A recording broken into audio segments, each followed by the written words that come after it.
नमस्कार, मी श्वेता पाटील श्वेताज किचनमध्ये तुमच्या सर्वांचं खूप खूप स्वागत करते। आज तुमच्यासाठी हिरव्या मुगाचे अप्पे घेऊन आलेली आहे। अगदी झटपट होणारी आणि कमी सामानात होणारी रेसिपी आहे आणि पोटभर होणारा असा नाश्ता आहे।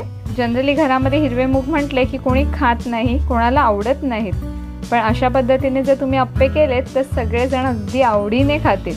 चला मग पाहूया साहित्य आणि कृती। इथे आपण 1 कप भिजवलेले हिरवे मूग घेतलेले आहेत। रात्री पाण्यामध्ये स्वच्छ धुवून भिजत घातलेले होते। 2 इंच होईल इतका आलं, 2 हिरव्या मिरच्या, मध्यम आकाराची सिमला मिर्च, मध्यम आकाराचा बारीक चिरलेला कांदा, बारीक चिरलेली कोथिंबीर आणि चवीपुरता मीठ। अजूनही श्वेताज किचन मराठीला सबस्क्राइब केलं नसेल तर पटकन लाईक करा, सबस्क्राइब करा आणि बेल आयकॉनवर क्लिक करा, जेणेकरून माझे छान छान रेसिपीज पाहायला भेटतील। सर्वात आधी मिक्सरच्या भांड्यात भिजवलेले हिरवे मूग काढून घेणार आहोत। 5 ते 6 तास पाण्यात हिरवे मूग भिजवले की खूप छान दिसतात। यामध्ये आपण मुगांना मोड आणलेले नाही आहेत, बिना मोड आलेले मूग आहेत। यामध्ये 2 इंच होईल इतकं आलं।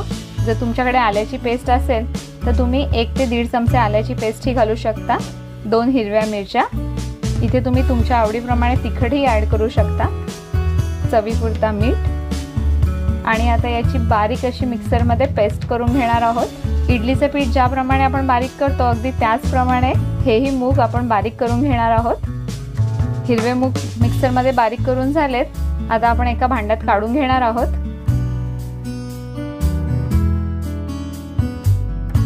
याच भांड्यामध्ये मी थोडंसं पाणी घेते आहे। हिरवे मूग बारीक करतानाही तुम्ही थोडंफार पाणी ॲड करू शकता।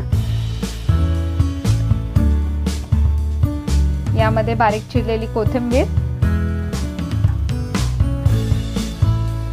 बारीक चिरलेली सिमला मिर्च, एक मध्यम आकाराची सिमला मिर्च होती, तसेच बारीक चिरलेला कांदा। इथे तुम्हाला गाजर आवडत असेल तर तुम्ही गाजर, बीट, त्यानंतर मक्याचे दाणेही ॲड करू शकता। तुमच्या आवडीप्रमाणे तुम्ही ह्याच्यामध्ये भाज्या घालू शकता। आता हे सर्व एकजीव करून घ्यायचं आहे। तुम्ही इथे कन्सिस्टन्सी पाहू शकता, एकदम घट्टही बॅटर नाहीये आणि पातळही नाहीये। अप्पे पात्र गरम करून घेतलेलं आहे, त्यामध्ये तेल घालून घ्यायचं आहे। आपण ही सर्व रेसिपी मंद आचेवर करणार आहोत, ज्यामुळे तुमचे अप्पे अतिशय छान असे शिजतात। बॅटर तयार आहे। आता अप्पे पात्रामध्ये थोडं थोडं करून सगळ्या भांड्यांमध्ये घालून घेणार आहोत।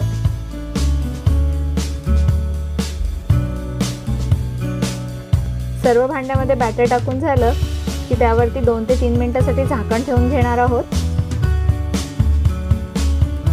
2 ते 3 मिनिटं झाल्यावरती आता आपण हे अप्पे दुसऱ्या बाजूनही शिजवून घेणार आहोत। मी सुरीच्या साहाय्याने त्याला उलटे करून घेते आहे, जेणेकरून त्याची वरची बाजूही छान शिजेल। सोनेरी होईपर्यंत शिजवून घ्यायचे आहेत। तर वरची बाजूही शिजण्यासाठी आपण 2 ते 3 मिनिटांसाठी झाकण ठेवणार आहोत, जेणेकरून दोन्ही बाजू अतिशय छान अशा शिजतील। पाहू शकता दोन्ही बाजूने छान सोनेरी रंग आलेला आहे।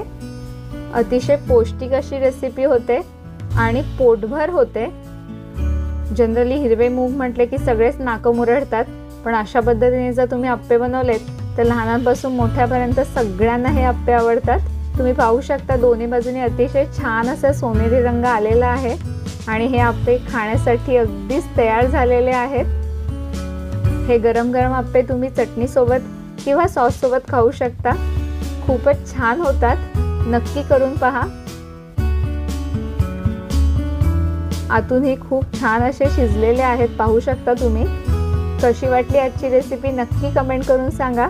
पुन्हा एकदा भेटूया एका नवीन रेसिपी सोबत। तोपर्यंत धन्यवाद।